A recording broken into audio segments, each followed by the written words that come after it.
Hi, my name is Joseph Gonzalez, and today I'll be giving a quick informative speech that I titled "It's the Shoes." My title to take inspiration from Spike Lee, which is one of the individuals used for the whole marketing of the Air Jordan line back when they started releasing. The general and specific purpose of my speech today is just to inform the audience about the different Air Jordan retros, most iconic Air Jordan retros, and the history behind the designs of those shoes. So to begin with, it's got to be the shoes once again. That's what many would say when seeing Michael Jordan on and off the court. Today I'll be going over some of the cool different Air Jordans to release, and that including 1 through 14. Just those, just simply to do to the fact that those are the most iconic. These shoes actually being designed by Pete Moore and Tinker Hatfield once again because they designed those 1 through 14 models, and just being really iconic. Speaking about iconic, I like to go over my first topic. This being the Air Jordan 1.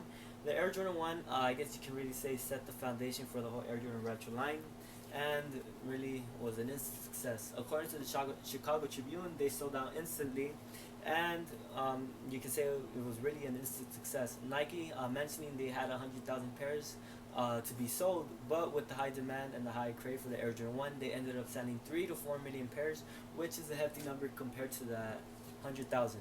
The Air Jordan 1 did retail at $65 back then, compared to now, which is a hefty $170, which is a big step down, I guess, in prices. You do see the Nike logo, the swoosh on the side panel of both sides of the shoe. We are then met with the Air Jordan Wings logo on the ankle of the collar of the shoe. We then have the Nike Air branding on the tongue, and this overall is just a sleek design shoe. One cool fact about this design is that instead of the red, blue being blue, it would be red, and in that colorway it would be called the bread colorway.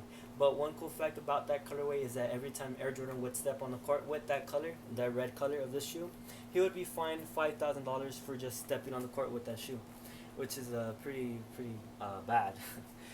Speaking about designs, I like to go over my next shoe, which is the Air Jordan 2. This Air Jordan 2 being the first luxury basketball Air Jordan shoe, and that's according to Foot Locker.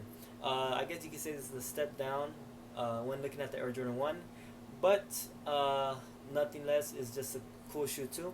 You do see the Air Jordan Wings logo on the tongue with the Nike on the top, and the Nike branding on the back too.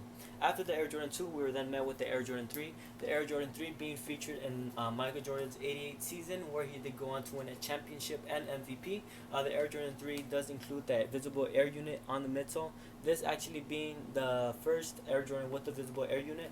We also then met with the Nike Air branding in the back on this tab, and then the Jumpman logo on the tongue. After the Air Jordan 3, we were met with the Air Jordan 4 and 5.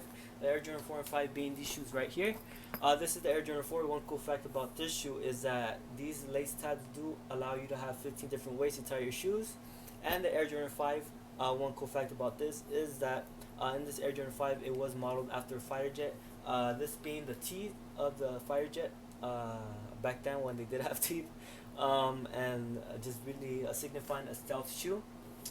So just really mentioning like some of the cool designs about what Tinker Hatfield had created. I'd like to just mention how great of a designer he was and a master at the craft that he is now, and just really just give him his pat on the back for what he did. So just keeping those designs in mind, I'd like to bring up one of his best models according to Matt Hatfield being the Air Jordan 11 Concord. Matt Hatfield does mention that it would be his best shoe, whether Michael Jordan wore it or did not wear it off the court.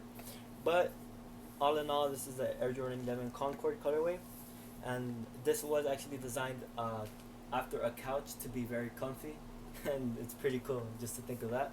After the Air Jordan 11, we were then met with the Air Jordan 12. This being the Air Jordan 12, according to Joe De La Puma, this was actually inspired by the 72-10 season of Air Jordan, where he did go on to win a championship and the MVP also.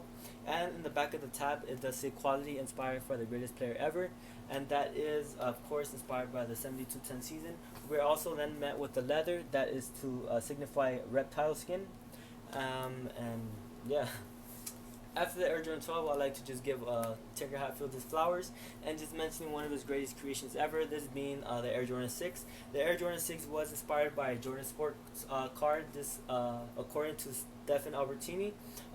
This being the spoiler of the car And when designing this shoe, Michael Jordan did mention to Tinker Hatfield that he wanted an easier way to put on a shoe.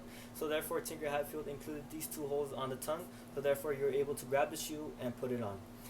Just to conclude this speech, I'd like to just mention what we went over today, which was just really just giving Tinker Hatfield and Air Jordan his stars for creating some of the most iconic and timeless shoes of this time. This being the Air Jordan 1, 2, 3, 4, 5, 6, 11, and 12. And just really just giving him his flowers again. And thank you.